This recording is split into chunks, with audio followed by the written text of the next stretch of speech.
Happy Saturday, everyone, and welcome to this week's edition of the Digital Donuts, the tastiest topics that have crossed my path in the past 7 days.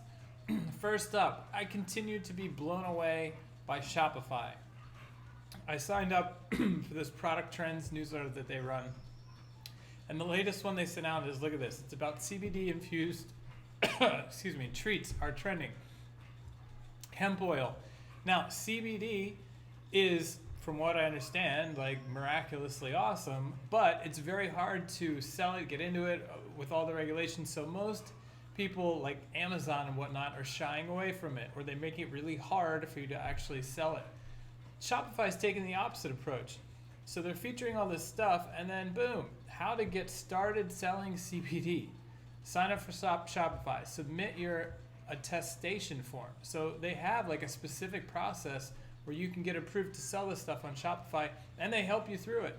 And then, the rest of the steps. I just think their mindset is so on point for where everything is going. Just continue to be impressed. So if you're thinking about starting a web store, I would go Shopify first. On the back of Shopify is Privy, a company that I've been following for a really long time. They're a Shopify app that does pop-ups, helps you capture information. But they did something really cool. You can send emails out of Privy as well, and they add this new product block where you can just drag a product from your Shopify store straight into your e-blast, and it just grabs the image and whatnot, saving you the time of going to get the image, sizing it, and all that kind of stuff. Nothing huge here, but I just think, again, really smart. Clearly Privy has their eye on the prize here, where this is all going with e-com. Just a really smart update from Privy. So check them out if you have a Shopify store. Looks pretty great. Next up, Google. Finally getting it together when it comes to integrating chat, their rooms, Meet, all this stuff. They're finally going after Slack, basically. Google products are awesome. I've always loved them, but they are a little disjointed. And how did Google let Zoom become what it has become? I have no clue. It's super frustrating. As you know from last week, I'm not a Zoom fan. So I'm really excited to see Google finally double down and try to get it together when it comes to making their products work better.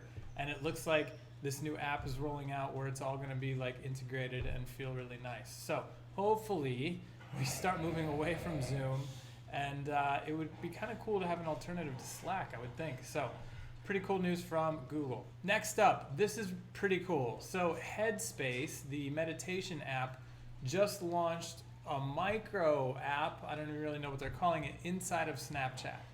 Now, I've never been a Snapchat user. I think it's really cool. I respect them for the way that they innovate.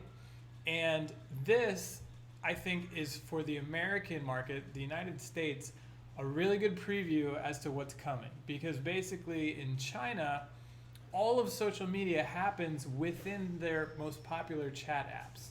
So think WhatsApp, where you could do everything from within WhatsApp. You could access Headspace.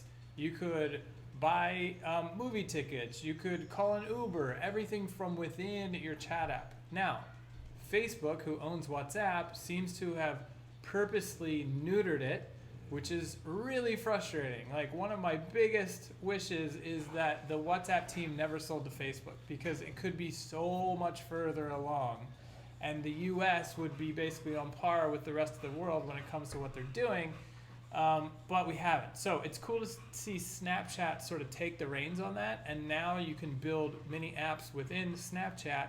So they're trying to create that ecosystem that already exists in countries like China, so that within that app you can do all these other things without having to leave. And so I think Headspace is probably, looks like the first big push of Snap Minis is what they're called. So cool glimpse as to where the future of this is all going. Next up, the Aura Ring. I think this is really cool. I keep checking it out. I'm getting closer and closer to pulling the trigger on it. It's a smart ring. It's got these sensors in it. But what's really interesting is that because of, it detects, it started out as a sleep monitoring app. It rates your sleep. You wake up, it tells you how you slept, the cycles that you went through and whatnot, and it gives you this like readiness score. And basically it'll tell you like, hey, today's not a good day for you to be super active because of what happened during your sleep last night. Or, hey, you are super rested and your body's in a really good place, like get out there and do, whatever you want to do. But because of the things they can sense, it's basically now alerting people that they have coronavirus before they have it. Now, it's not really doing that, and they're not claiming that it does that, but it does detect your temperature. So basically they're saying the data is showing that people who get COVID that have the Oura Ring are aware that their temperature is rising like up to 3 days before they find out that they're sick. And so this is really interesting, and this is why the NBA invested in a bunch of these for all their players. But basically, it's so clear that this is where everything's heading with health, right? We're going to have these rings on our fingers, the Apple Watch, all this kind of stuff that's going to be able to alert us further in advance than we've ever seen before that, hey, like you're getting sick, or hey, your heart rate isn't normal, or hey, like you're not getting as much oxygen as you normally do into your blood. Really, really cool stuff. And I think if, they're hoping that this data is legit, and that they can come out and say like, yeah, the Oura Ring works for predicting COVID. And so they're going to have a big couple of weeks coming up. So keep your eye on Oura Ring. Pretty neat. Next up, back to Shopify. Look at these guys, beast mode. They just dropped Tailor by Shopify. It's basically a competitor of Canva, the design tool that basically made Photoshop accessible to the average marketer, I would say. And so Shopify is trying to steal some of that thunder with Tailor, which I don't know how good it is. It looks pretty cool. I'm sure it's not as robust as Canva, but if they're heading in that direction, it's really smart, right? Because if you can do your design work from within Shopify, then you can stop paying for Shopify and Canva. So I think this is a really smart move. Pretty cool. If you do have a Shopify store and you need to do basic social media graphics and stuff like that, it sounds like you might be able to get rid of another app and just use Tailor. While checking this out, I noticed they actually have another app that makes logos for free. So Hatchful, I guess, is also owned by Shopify, and the idea is that you can get a free logo made from Shopify. So really smart. Again, I just continue to be impressed at what Shopify is doing to really just take over the entire game. Next up, patent snooping. So a recent patent, I guess, that Apple filed basically makes it clear that this sort of thing is coming soon. So Apple is coming out with glasses, right? And I keep seeing more and more patent stuff about how awesome these Apple glasses are gonna be. And it looks like one of the things that you're gonna be able to do sometime in the near future is basically like look down at your desk and see a projection of apps that aren't really being projected. It's just in the glass that you're looking through or whatever, and you'd be able to like tap your desk and have it activate the app. So imagine when any wall or desk or whatever can become your keyboard if you're wearing Apple glasses. So I think this kind of stuff is super exciting.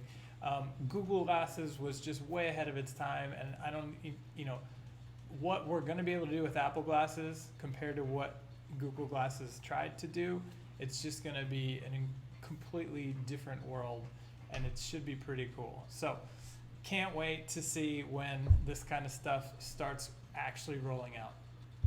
Last up, I don't know where I came across this, I think on Twitter, but Popshop Live, .com. This is genius. So basically, if you have a Shopify store, this is like, the unofficial Shopify episode, you connect it to this thing, and it's basically think modern QVC for like Gen Xers, millennials, all this kind of stuff, right? So you just basically go live, start hyping up your products. People can just click and buy them right from within this basically show that you're streaming from your phone. I think it's a really smart idea. It makes total sense to just be like, hey, this Saturday, we're we're running our whatever show, you hop on. I mean, look how easy they make this to check out with Apple Pay. Super smart. You just hop on there, have a fun show, hyping up your goods, and people are just buying QVC. I mean, QVC was a beast, right? They probably still are. So I think this is genius to just take QVC and modernize it for the younger generation. All right, that's the donuts for this week. Hope everybody's having a great weekend. I'll see you next weekend.